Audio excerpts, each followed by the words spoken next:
एउटा interesting conversation यहाँबाट अर्को एउटा के निस्क्यो भन्दाखेरि चाहिँ विदेशमा मैले पनि सुनेको छु होइन, अफकोर्स विदेशमा कम्पनी छैन मेरो होइन, तर जो साथीभाइहरूका छन् होइन, इन्स्टेन्टली छिटोभन्दा छिटो नै रेजिस्टर गर्न सकिन्छ र छिटोभन्दा छिटो विदेशमा चाहिँ तिमी व्यापार सुरु गर, तिमी कमाउन थाल होइन, you make sure that you start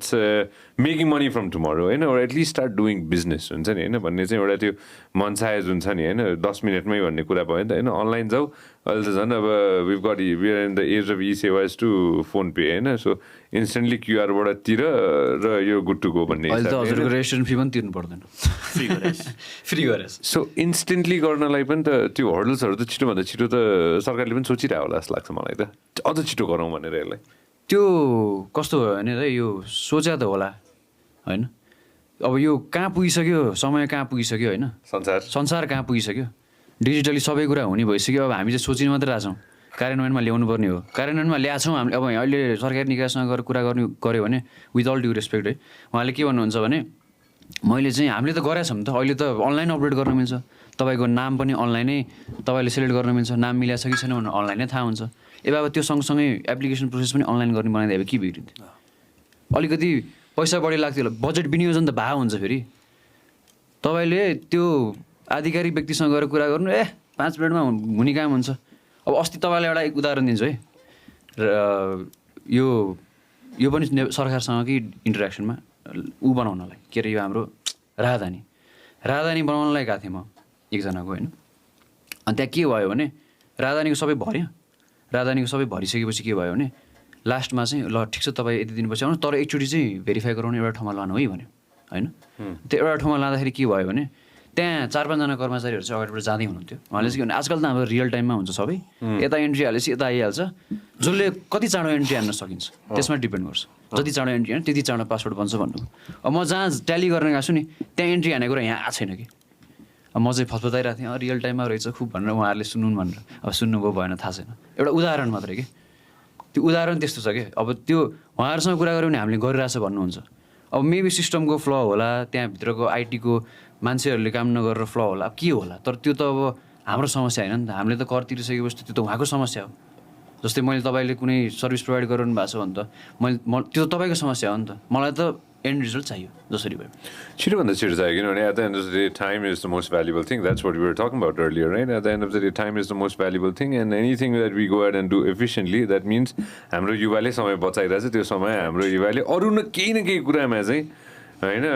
स्वास्थ्य होस् अथवा व्यापार होस्, केही न केही कुरामा त युवाले खर्च गर्न पाइरहेछ भन्ने चाहिँ मेरो ठुलो विश्वास हो होइन। लेट्स कम टु यो बिजनेस, व्यापारको कुरा पनि त थोरै गर्नु पऱ्यो नि त नि होइन। RCI investments, can you tell everybody what this is? यो चाहिँ कस्तो हो भन्दै, अब यो सायद यो स्टक मार्केट चिनेको जानेको, अहिले त नेपाल सबैले जानेछ होइन, जानेको मान्छेले चाहिँ त्यो लकडाउनको टाइममा जुन 3200-3300 पुग्यो नि मार्केट अल टाइम हाई दौड्यो, त्यतिखेर चाहिँ सबले के भन्नु ठान्यो नि, ल अब चाहिँ केबाट पैसा कमाइन्छ भन्दाखेरि स्टक मार्केटबाट पैसा कमाइन्छ भने, अनि सबैजना लागे, त्यो मध्ये एउटा हामी पनि भयौँ त्यस्तो, त्यही भन्नु पऱ्यो है फ्रेङ्कली भन्दाखेरि। अनि के भयो भने हामीले चाहिँ अब म मात्र लागेर त भएन, म त यसो विज्ञ होइन, विज्ञ त खोज्नु पऱ्यो। अनि 12 जनाको टिम बनाएँ मैले, 12 जनाको टिममा कोही डेरिभेटिभमा पिएचडी गरेको डक्टर पनि छन्, कोही चाहिँ पहिला ब्रोकर भएर बसाए पनि छन्, कोही चाहिँ ब्याङ्कमा काम गरेको क्रेडिट हेड पनि छन्।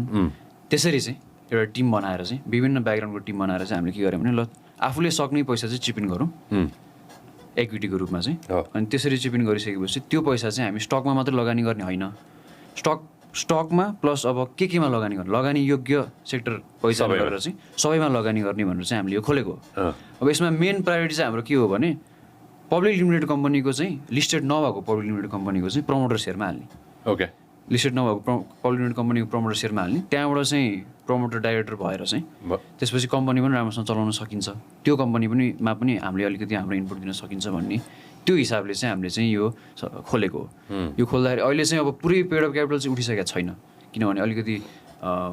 हामीले चाहिँ अलि 2.5 करोड जतिको गर्ने भनेर सोचेको थियौँ, त्यो 50% पनि उठाएको छैन उठ्नु त, तर हामीले जति उठेको छ त्यसलाई चाहिँ कुनै एफडीमा कुनै केमा गरेर पोर्टफोलियो बनाएर चाहिँ हामीले लगानी गरिरहेछौँ। अनि अहिले चाहिँ अब हामीले चाहिँ बेसिकली चाहिँ यो कम्पनीमा चाहिँ कस्टलाई चाहिँ एकदम मिनिमम राखेर चाहिँ मान्छे इम्प्लोइ राख्ने भन्दा पनि वर्षको एकचोटि अडिट गर्ने,